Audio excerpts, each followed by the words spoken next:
যায় আনিস ভাই, নানা কারণে মানে বাংলাদেশে একটা ভূমিকম্প হইলো, প্রথম প্রশ্নটা আসে ইলেকশন ঠিক মতো হবে কিনা। বাংলাদেশে বেগম খালেদা জিয়া যদি অসুস্থ হন তৈলেও প্রথম প্রশ্নটা আসে ইলেকশন ঠিক মতো হবে কিনা। তারেক সাহেব দেশে না আসলেও প্রথম প্রশ্নটা আসে ইলেকশন ঠিক মতো হবে কিনা। একটা আর্মিতে 3টা অফিসার বদলি হইলেও এই প্রশ্ন আসে ইলেকশন ঠিক মতো হবে কিনা। বিডিআর এর মামলার রায় হইলেও প্রশ্নটা আসে ইলেকশন ঠিক মতো হবে কিনা। আমি পার্সোনালি ইলেকশন ঠিক মতো হবে এর বাইরে কিছুই দেখি না। আপনি কি দেখেন? আপনাকেও আমি নির্বাচন নিয়ে সংশয় জানাতে দেখি, এটার কারণটা কি আসলে, মানে কেন নির্বাচনে আপনি সংশয়? আনিস ভাই, আপনি বলতে শুরু করার আগে আমি একটু আমাদের একজন দর্শক, উনি তার নাম লিখেছেন দান্তে 3311, তিনি বলেছেন ভাই সাংবাদিকদের আমাদের সমালোচনা করতে পারবো না কেন? সারা পৃথিবীতেই সাংবাদিকদের সমালোচনা করা যায়, এখন আপনাদের সমালোচনা সাধারণ মানুষ করতে পারবে না?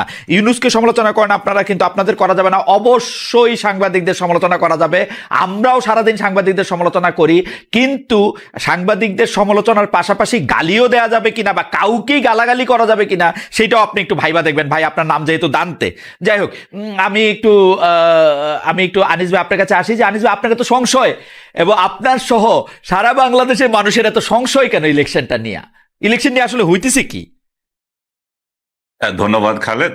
তবে তার আগে আমি জাস্ট একটা ছোট করে ফুয়াদ যে বিষয়টা বললো যে গণজাগরণ মঞ্চ ছিল একটা মব, এই যে মব, বর্তমান মবের সাথে যে গণজাগরণকে মিশিয়ে ফেলা, আমি জাস্ট তথ্যগত বা চিন্তাগত একটা পার্থক্য যে আছে সেটা একটুখানি বলি। সেটা হচ্ছে যে গণজাগরণ কখনো মব ভায়োলেন্স ছিল না, বা শাপলা চত্বর যেটা ছিল সেটা মব ছিল না, এগুলো ছিল প্রেসার গ্রুপ। তারা তাদের নির্দিষ্ট একটা দাবি নিয়ে সরকারের বিরুদ্ধে দাবি পেশ করেছে। গণজাগরণ কি জন্য দাবি পেশ করেছিল? কাদের মোল্লার যে ফাঁসির আদেশ দেওয়া হয়নি সেটা যাবজ্জীবন দেওয়া হয়েছিল, এবং সেখানে সরকারের আপিল করার সুযোগ ছিল না, যাতে আপিল করার সুযোগ দেওয়া হয় এবং তাকে আপিল করার সুযোগ দেওয়া হয়, এবং তাদের ডিমান্ড ছিল যে সেই আপিলে যাতে তার ফাঁসির রায় কার্যকরার কোনো ব্যবস্থা হয়, সেটাই ছিল।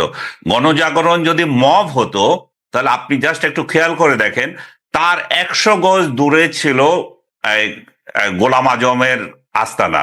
আস্তানা বলবো না, আমি বলবো যে গোলাম আজমের অবস্থান। গোলাম আজম পুরো সময়টাই পিজি হাসপাতালে ছিল। আপনি যখন ঢাকায় শহরেই ছিলেন, আপনার কি মনে হয়েছে এর থেকে বড় জমায়েত বাংলাদেশে কোথাও ছিল? এর থেকে বড় শক্তি কোথাও ছিল? কারণ বাংলাদেশের সমস্ত রাজনৈতিক নির্দেশনা, সমস্ত রাজনৈতিক দলগুলো এক্সেপ্ট 2-1টা রাজনৈতিক দল, বিএনপি সহ, এবং বিএনপির পার্সোনালি তারা না নিলেও তাদের অনেক সমর্থক এদের সমর্থন করেছে। তো সেই অবস্থায় তারা যদি উদ্যোগ নিত যে গোলাম আজমকে আমরা এখান থেকে এনে ফাঁসি দিয়ে দেবো, সেটাকে অসম্ভব কিছু ছিল, কারণ এত বড় শক্তি ছিল। তো গণজাগরণ যদি মব হতো তাহলে সেটা করতো।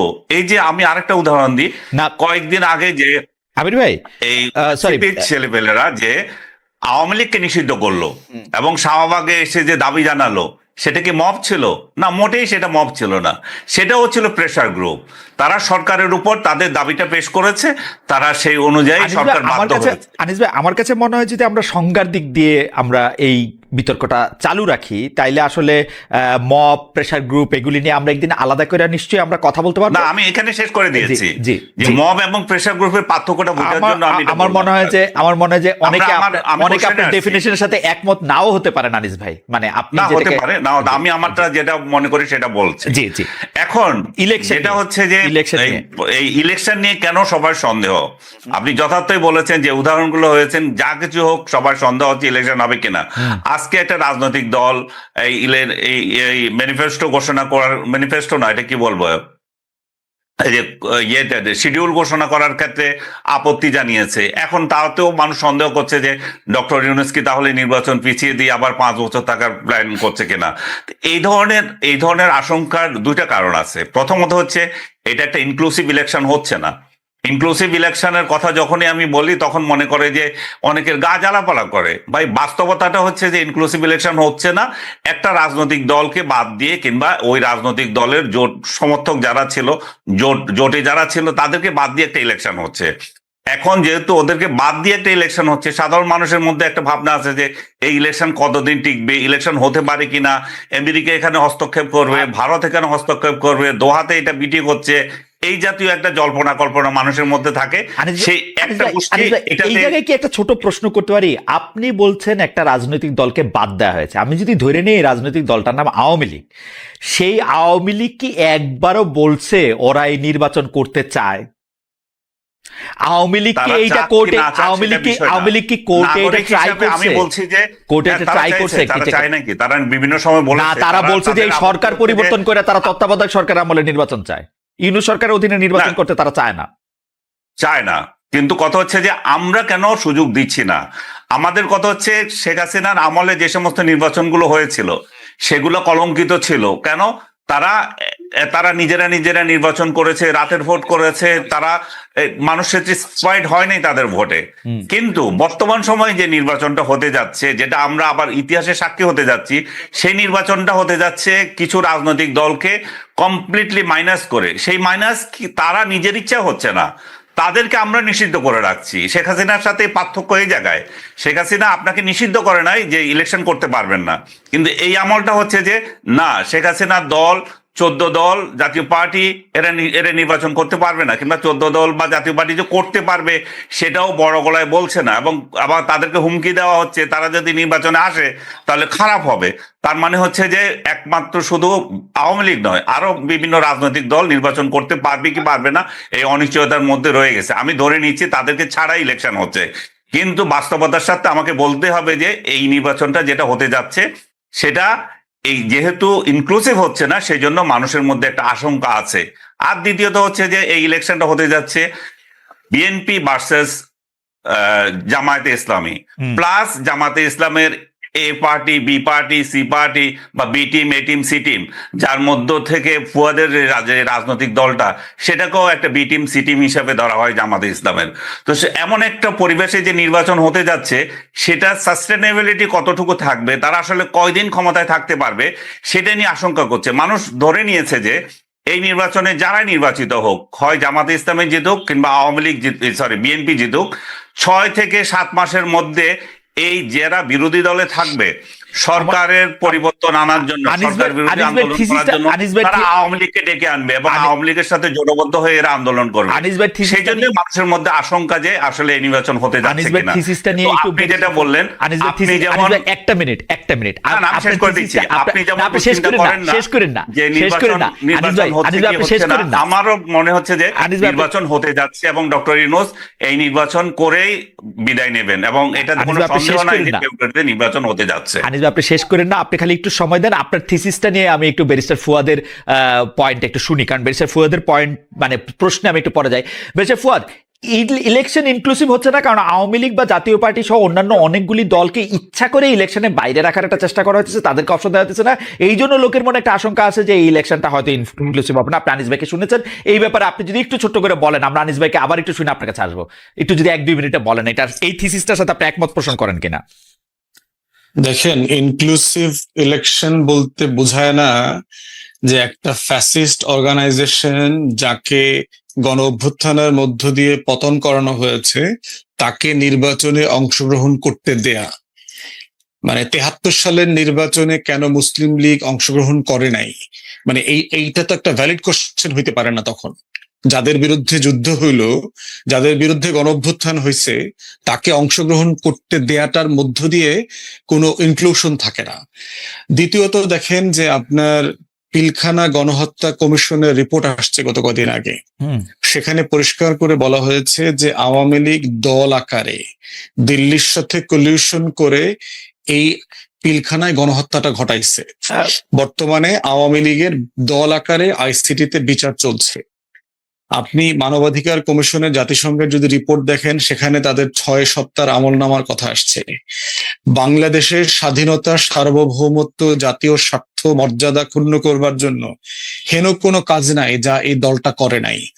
রাজনৈতিক দলের যদি ডেফিনেশনে দেখেন যে 1991-এ কেন হোয়াইট পার্টিকে ইলেকশন করতে দেয়া হয় নাই, এটা কিন্তু তখন তর্ক ছিল না। 1945-এর অনওয়ার্স নির্বাচনে জার্মানিতে নাৎসিদেরকে কেন ইলেকশন করতে দেয়া হয়নি, অথবা ইতালিতে আমার মনে হয় যে ফ্যাসিস্টদেরকে কেন নির্বাচন দেয়া হয়নি, আমি আপনাকে এটা যৌক্তিক প্রশ্ন হইতে পারে না, এটা inclusion না। না, যে প্রশ্ন হইতে পারে না জায়গা থেকে আমি আপনাকে কয়েকটা প্রশ্ন করি। গণ অভ্যুত্থানের কথা আপনি বলেছেন, গণ অভ্যুত্থানের মধ্যে আওয়ামী লীগ আউস্টেড হয়েছে। গণ অভ্যুত্থানের মধ্যে কখনো আমি এইটা দেখি নাই যে আওয়ামী লীগকে রাজনীতি করতে দেওয়া হবে না, এটা গণ অভ্যুত্থানের দাবি ছিল। আপনি বলেছেন যে দল আকারে দিল্লির সাথে মিলে বিডিআর হত্যাকাণ্ড করা হয়েছে, সেটা বিচারাধীন বিষয়, সেটার ব্যাপারে এখনো কোনো রায় আসে নাই। দল কোনো অন্যায় করতে পারে কিনা সেটা সারা জীবনের প্রশ্ন। আপনি বলেছেন যে 6 সপ্তাহের আওয়ামী লীগের আমলনামা, আমি বলবো যে তখন আওয়ামী লীগের হয়ে যারা সরকার পরিচালনা করেছেন তাদের দায় এটা। দল একটা ব্যক্তি না, দল একটা কোনো জান্তব গোষ্ঠী না। 1945-এ আপনি যে ফেসিস্ট হিটলারের কথা বলেছেন, হিটলার কিন্তু ঘোষণা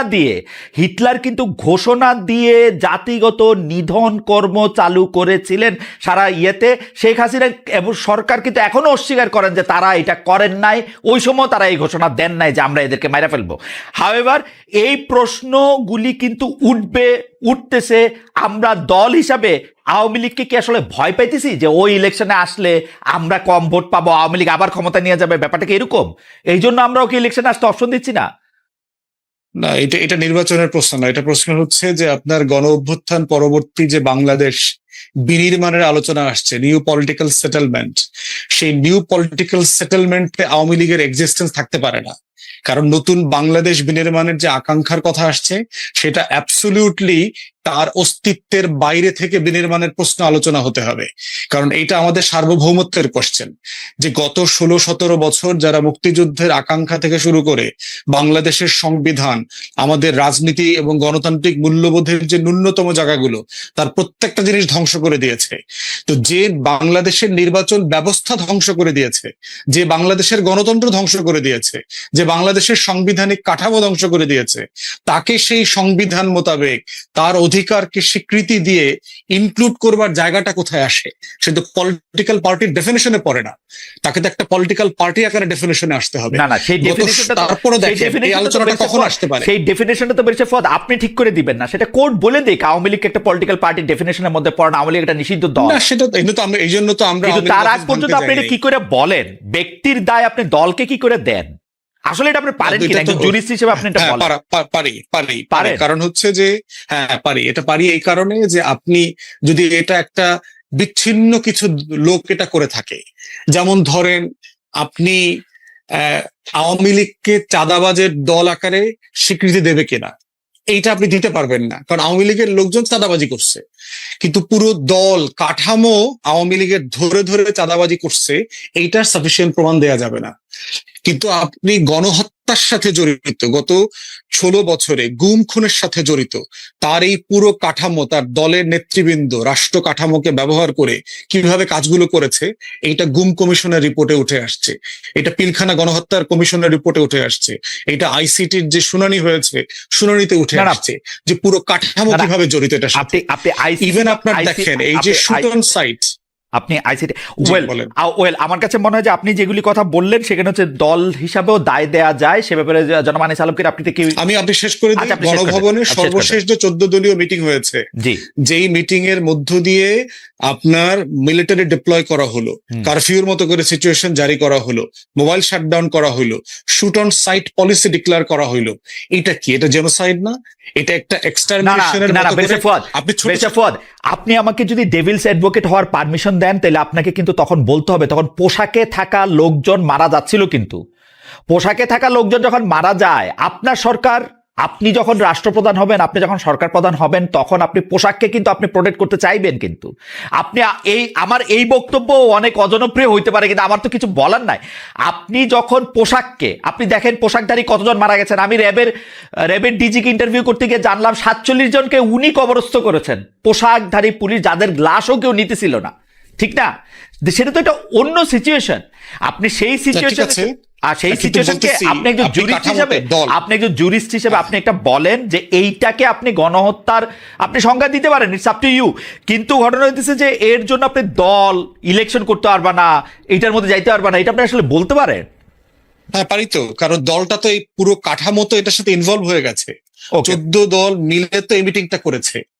অতএব এটা তো শুধু হাসিনা একা করে নাই রাষ্ট্র কাঠামোকে ব্যবহার করে।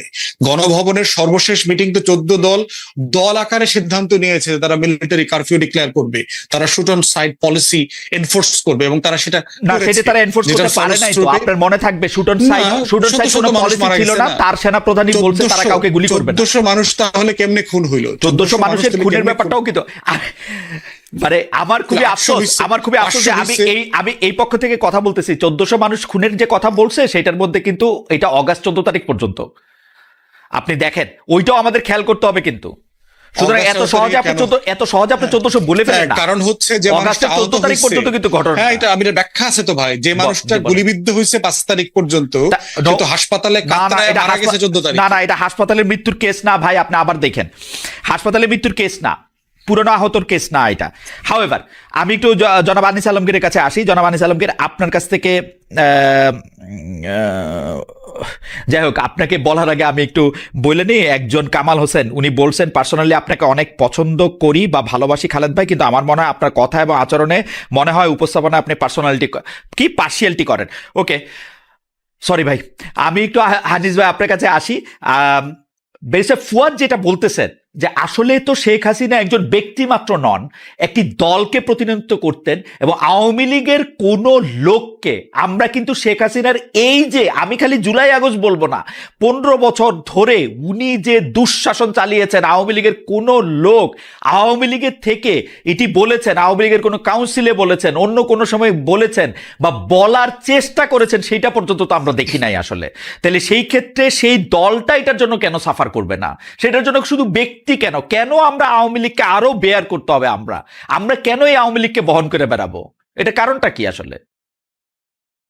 ওকে, এই ক্ষেত্রে আমি বলি যে ফুয়াদ যে যুক্তি দেখাচ্ছে, যে সেই যুক্তি তাহলে আমার রাষ্ট্রে সমভাবে প্রয়োগ হতে হবে। আমি যখন 71-এর গণহত্যাকারী রাজনৈতিক দলটিকে এই ইলেকশনে অংশ নিতে দিচ্ছি, আমি যখন প্রমাণিত সত্য আমার চোখের সামনে আছে, যেভাবে তারা মেরেছিল, তারা আলবদর আলশামস করে এই দেশের বুদ্ধিজীবীদের হত্যা করেছে, সাধারণ মানুষদের হত্যা করেছে, সামরিক বাহিনীর সহায়তা করে নিরীহ মানুষকে হত্যা করেছে, আমাদের মা বোনদেরকে পাকিস্তানিদের হাতে তুলে দিয়েছিল, সেই রাজনৈতিক দলটা কি আমি 71-এর গণহত্যাকারীর এই রাজনৈতিক দলটি তাকে সাজা না দিয়ে তাহলে ইলেকশনে দিতেছি, আবার 24-এর গণহত্যাকারী একটা রাজনৈতিক দলকে আমি নির্বাচনে দেব না, কোন যুক্তিতে বলি? সেকেন্ড প্রশ্ন হচ্ছে, আমি একটু বলবো আনিস ভাই, 71-এর গণহত্যাকারী, আমি শেষ করে দিচ্ছি, আমি শেষ করে তারপরে নাৎসি পার্টির সাথে এখন তুলনা হচ্ছে আওয়ামী লীগের।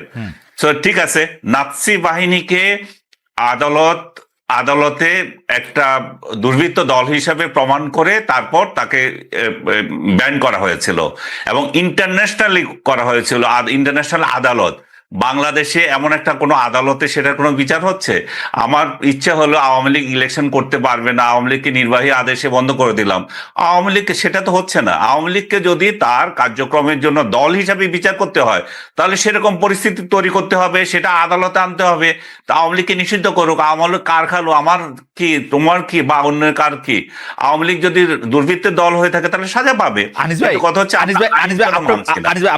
না মেনে করছে কেন? আনিস ভাই, আপনার বক্তব্য বুঝতে পারছি। আপনাকে যদি আমি এই প্রশ্ন করি, আপনি যেটাকে 71-এর গণহত্যাকারী দল বলছেন, সেই দলটিকে প্রথম ক্ষমা তো করেছিলেন বঙ্গবন্ধু শেখ মুজিবুর রহমান ট্রাইপ্যাট্রিয়ট এগ্রিমেন্টের মাধ্যমে 1973-তে।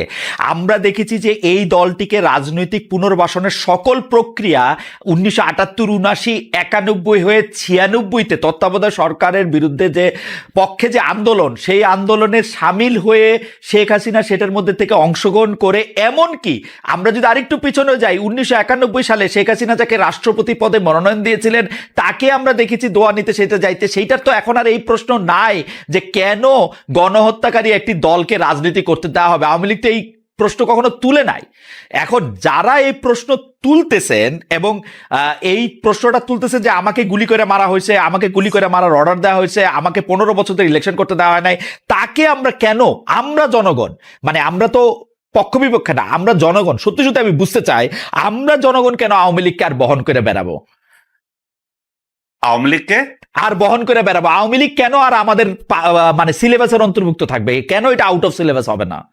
হতে পারে আওয়ামী লীগ কেন আমাদের সিলেবাসে অন্তর্ভুক্ত থাকবে না সেটা মানুষ ডিসিশন নেবে। আওয়ামী লীগের নেতা কর্মী আছে যারা, তারা ডিসিশন নেবে। আওয়ামী লীগের যারা ওয়েল উইশার আছে তারা কিভাবে আওয়ামী লীগকে ডিল করবে তাদের ব্যাপার।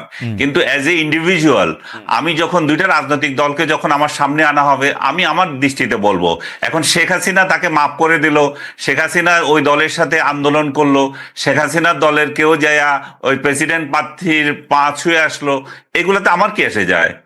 আমি তো আওয়ামী লীগের কেউ না, বা আওয়ামী লীগকে ধারণ করার জন্য এখানে বসে কথা বলি না। অর্থাৎ আপনি আওয়ামী লীগ যদি অন্যায় করে থাকে, ন্যায়সঙ্গত আওয়ামী লীগ জায়গা যদি থেকে অন্যায় করে থাকে, সেই অন্যায়কে আমি সাপোর্ট করব কেন?